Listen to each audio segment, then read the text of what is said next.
Khám phá chiến lược, tạo lập đội nhóm sáng tạo vượt trội. Để tạo lập đội nhóm sáng tạo, bí quyết nào tạo nên sự vượt trội? Không chỉ là tài năng, mà còn là sự kết hợp hài hòa giữa đam mê và sáng tạo.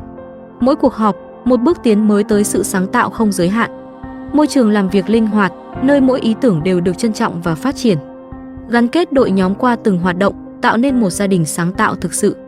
Từ ý tưởng đến hiện thực, mỗi dự án là một chứng minh cho khả năng vượt trội của đội nhóm. Hãy gia nhập cùng Hoa Nam, cùng tạo nên những đội nhóm sáng tạo vượt trội.